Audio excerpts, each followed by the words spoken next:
Oke,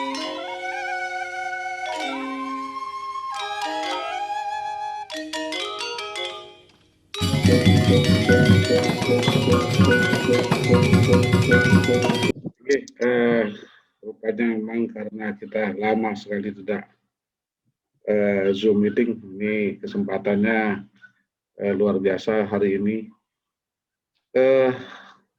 Ada beberapa pertanyaan, mungkin pertama dari peserta belum muncul di chat, Titiang sampaikan dulu pertanyaan yang dari Titiang berkaitan dengan globalisasi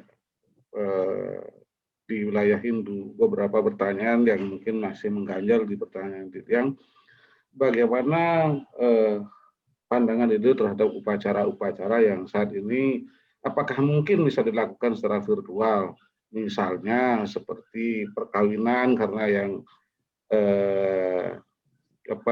yang pasangannya ada di satu di kapal pesiar dan lain sebagainya, kemudian misalnya mau oton dari Bali di Tatabin, bagaimana nih pandangannya.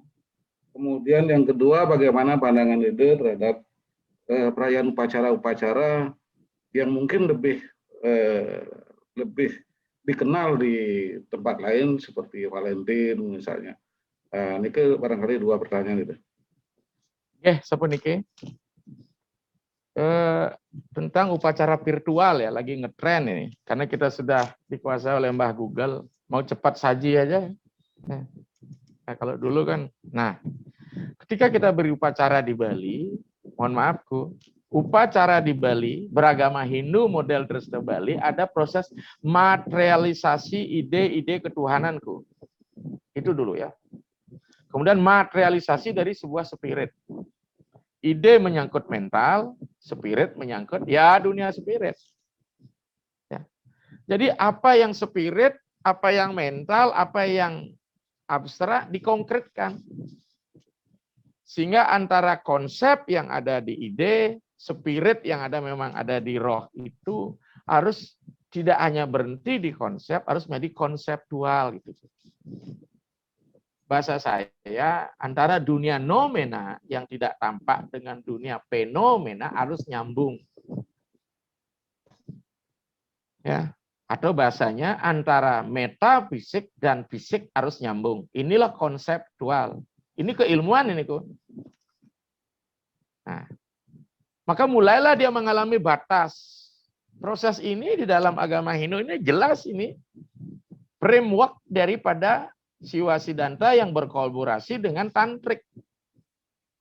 Karena framework Siwa Siddhanta itu ada di wilayah esoterik, itu yoga dan jnana, yaitu ke dalam dia. Dan ada eksoterik yang bersifat karma bakti di dalam, termasuk oleh Siddhanta disebut kriya dan carya. Ada aktivitas, ada material. Maka ini semua ruang terbatas ini. Maka ini juga harus diberikan batasan. Karena kolaborasinya dengan tantrik, maka Tantrayana mengemasnya menjadi 6. Apa yang disebut dengan yantra, mudra, aksara, mandala, kala, mantra.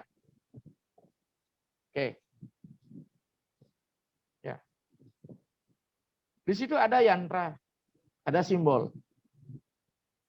Maka saya katakan tata sarana ada di situ di upacara, tata laku ada di situ, tata pikir ada di situ sebagai konsep, tata nilai ada di situ. Spirit juga ada di situ, karena sarana itu menjadi simbol.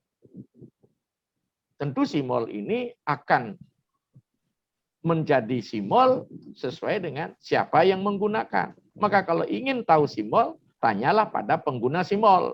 Sehingga kita tidak akan bisa menjustis simbol agama orang lain gitu loh. Ya. Akibatnya di situ ada yantra, ada mudra kalau dipuput oleh Sulingeh. Ya. Ada aksara, ada rerajahan misalnya. Rerajahan ini bisa sebagai yantra, ya, bisa sebagai sentuhanku. Karena dalam agama tantrik ada yang disebut dengan magi.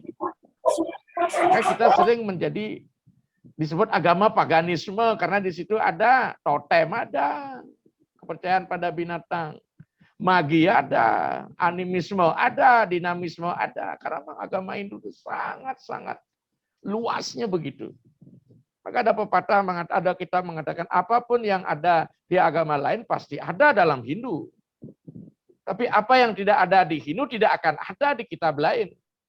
Maka kemarin kan ada pernyataan salah seorang ya mualaf begitu mengatakan dia justru menemukan Islam di kitab Hindu. Tapi kalau nama saya menjadi ragu. Tapi ajaran itu ada kok, Dwaita Vedanta, Kristen pun ada. Tapi haruskah kita beralih agama kalau kita sudah menjadi sumber daripada yang lain kan gitu. Yang cari istilah subuh manyus, subuh di Pasifik, kemudian masuk ke kolam buin gitu deh. Atau ke akuarium. Ini wawasan tambahan. Maka di sana aksara, ada mandala, ada wilayah. Ada kala, waktu.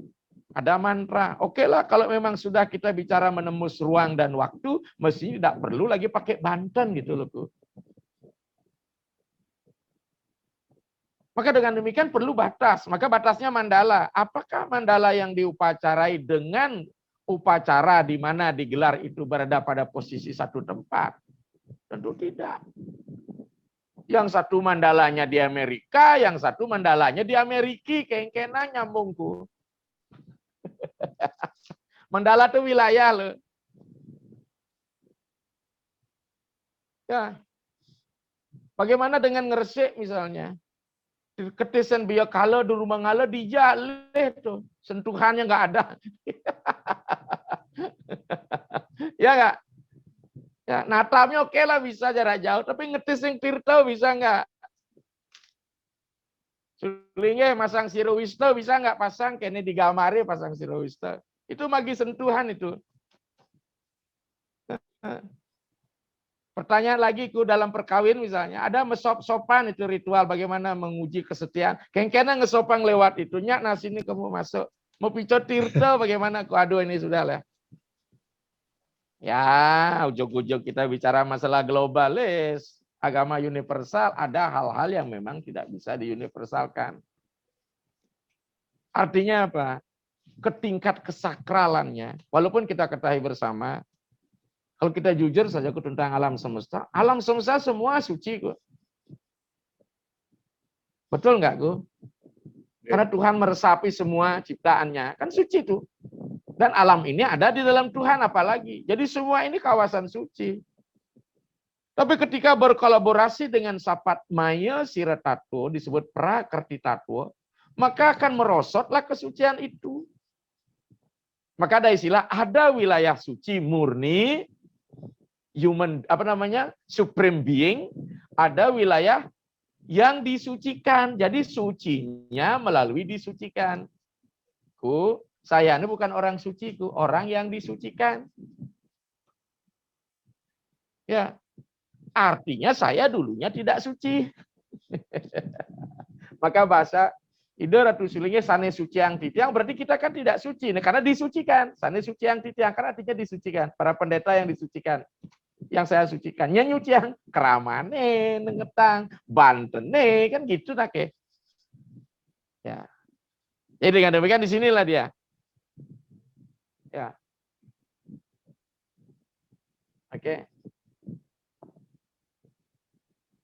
Sudah bisa aku. Jadi artinya kita di sini dengan adanya virtual tidak semua seperti itu. Butuh sentuhan. Di dalam butuh sentuhan akhirnya transfer energi. Oke, demikian. Kecuali darurat. Ada kejadian darurat kemarin kakak saya, kakak Didarmo, beli beleleng ke Jogja, mungkin beli di Bangli itu. Minta pendewasaan untuk kawin. Tapi dia nggak bilang kalau kawin udah bunting itu dan sudah akan menjelang lahir. Ditanya Ben John ben 5 bulan katanya mau lahir. Tatak tutup pas hari H dibawa ke rumah sakit melahirkan Banten sudah selesai. Dia terpaksa pakai virtual tapi tirtane ke rumah sakit gitu teh. natapnya mungkin bisa ngetising cerita yuk ke rumah sakit, dia kawan itulah. Ya. Masalah Valentine. Valentine itu bulan berapa, Gu? Bulan Februari nih kayaknya. Bulan Februari ya. Oke. Februari kalau nggak salah 14 ya, Pak. 14 Februari. Masih ya. Ya, oke. Valentine ini kalau bawa ke agama Hindu ini menyangkut kala ya, waktu ya. Pertanyaan saya lebih secara universal. Nilainya saya lihat. Dan kurun waktunya. Kurun waktunya Februari. Februari ini adalah pelaksanaan Mahasiwaratri di India nih gitu. Ya. Menurut story religion, agama sejarah, Siwaratri itulah hari honeymoonnya Betara Siwa dengan Betari Uma. Karena di situ Siwa dan Uma mencurahkan kasih sayangnya. Siapapun yang ikut merayakan Valentine, hari jadinya, honeymoonnya Betara Siwa, mohon maaf ini. Jadi Siwaratri, Mahasiwaratri di India itu Februari, kita di Bali Januari, karena posisi pada ekuator yang berbeda. Tidakkah, saya katakan demikian, Valentine hadir dari ini? Coba lihat bendera Inggris. Dek widek, napak dara, dan penyerang diagonal. Itu simbol Hindu. Nah, simbol Yahudi juga. Bintang heksagonal yang bersudut 6 itu pertemuan ongkara sungsang, ongkara ngada, ketemu nada. Masuklah nada di sungsang dan nada di ngadak. Jadi segi 6. Dalam yoga kita simbol anahata cakra itu di jantung itu. Bendera Swiss, napak dara. Bendera nasi Jerman, swastika. Bahasa lagi semua bahasa-bahasa Inggris itu lebih banyak diadopsi dari bahasa Sanskerta. Valentine, kasih sayang. Hanya kasih sayang menurut tatanan barat yang bersifat sekuler tentu berbeda dengan kasih sayang bahasanya timur yang penuh dengan spiritual. Ini yang berbeda, aku. Bagaimana Valentine yang sekarang kita berikan makna baru, tambahan, berikan dia spiritualnya. Saya kira tidak jadi masalah. Kita tidak bisa menolak perubahan. Oh, jangankan harinya, kita udah menggunakan budaya barat tuh. Ketika kita menggunakan lilin dalam ritual kita di Bali. Waktu nyekah nyetang lilin. Ya, tanpa kita sadar, uang-uang kepeng aja kita ambil dari Cina kok. Kertas bulan naga menjadi walantago di balik kita pakai kok. Damar kurung kita ambil dari Cina kok. Ukiran kita patre Mesir, patre Cina juga kita ambil dari Cina kok. Maka kita jangan alergi, hanya butuh kemasan. Maka jangan Valentine diartikan sebagai kasih sayang yang larinya ke seksualitas, ke indriawi. Jadikan dia ini. Di Bali raga ngelah masih Valentine ku. Punya Valentine kita itu tumpuk lulut. Tumpuk lulut artinya apa? Lulut asih, cinta yang terkait. Makanya hanya orang tidak masuk, lebih banyak dilarikan ke aspek instrumen kehidupan. Kemana dibawa tumpuk lulut itu? Dibawa ke gong. Maka menurut Lontaraji Gurnita, otonan gong itu ada pada tumpuk lulut. Yang namanya cinta yang lulut kan menjalin, merenda dialektika dari berbagai komponen sehingga menjadi jalinan yang indah dan merdu. Bukan dilandasi oleh indriawi. Nah, jadi di sini kok bagi saya tidak menolak Valentine, tapi dengsap moton gitu aja. Dengsap ngai tumpak di ngelah gombelan, dengsap ngai tumpak lulut berkeseimbangan. Apalagi disertai Valentine dengan doa kan boleh, karena Valentine 14 Februari itu jelas itu Surya Pramana. Ini berdasarkan perhitungan matahari. Maka bagi kita nggak usah, karena di dalam Hindu semua ada kok kata-kata tadi. Nah, Kristen ngambil Masehinya, Surya Pramananya sama dengan tahun Saka. Islam menggunakan bulannya. Chandra Pramana. Bali lokal, kebudayaan Nusantara kita menggunakan pendewasaan buminya, wewaran dan pewukon. Maka kita jangan alergi. Justru dengan alergi ini kita menolak mentah-mentah, maka agama kita akan ketinggalan tuh. Oke. Sama seperti kue, kita menggunakan kue bolu buat pajegan, kan gitu kan. Mana ada sekarang orang buat kaliadram dan sebagainya. Jajauli medel-del sudah panas dalam, tapi udah mulai kemasan. Ayam Kentucky juga masuk dan sebagainya. Jadi dengan demikian agama Hindu tidak menolak modernitas, tetapi saya katakan apanya yang diisi oleh Hindu, spiritnya. Sama dengan potong gigiku. Potong gigi mana ada kitab India mengatakan orang potong gigi, itu budaya Nusantara.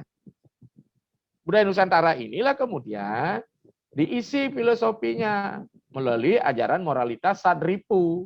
Masuk, giginya dipotong 6. Dulu hanya sekedar bersifat sunnah ke Islam, sekarang jadi wajib. Dibuatkan lontar, lamun subuh menek kelih, sudah akil balik, asalin panji, tidak potong gigi, kalau meninggal nanti makpak kieng petung dikali kedituane. Harinya orang apa di subuh mati masih tetap lu potong gigi gitu. Ogoh-ogoh juga demikian, ogoh-ogoh mana ada dalam lontar. Bahkan kalau kita saksikan para dogoh-ogoh, subuh-subuh ngerupuk, subuh mecaru, marep, pesu ogoh-ogoh kan biar hidup putra kalan itu gitu jadinya. Nah, siang hari sudah nyomyo mecaru, sore hari baru pucuk berarti tidak mempan dong lukat butanya siang hari, kan gitu jadinya. Ingat perlu adjustment saya tuh ya, tapi tidak mentah-mentah. Nanti kalau Valentine mabuk-mabukan pakai ekstasi dan psikotropika, drug begitu ya, ini yang salah. Isi. Ya, sama saya ulang tahun kemarin saya isi doa terlebih dahulu. Karena Tuhan telah memberikan saya anugerah badan sehat saat ini bisa diberikan untuk berkarma yang baik. Tapi ketika dipoto, berdoa saya nggak diambil gitu. Selamat ulang tahun gitu. Tapi tidak ada happy birthday sih waktu itu, kita tidak gunakan bahasa itu. Oke, selamat ulang tahun kan wajar. Apanya yang berulang tahun ya badan ini? Yang notabene kontrak kita akan segera berakhir karena kan siap ulang tahun kontrak. Demikian Gu yang bisa saya sampaikan ya. Oke. Ya, matur semua kita Nabi luar biasa supaya memang kita ini perlu masih banyak membuka-buka lagi. Ternyata apapun yang kita cari di Hindu memang ada, hanya kita kadang-kadang membahasakannya mungkin lebih populer orang lain. Masih ada 2 pertanyaan itu dari Bu Karyati dengan Pak Komang Aryana.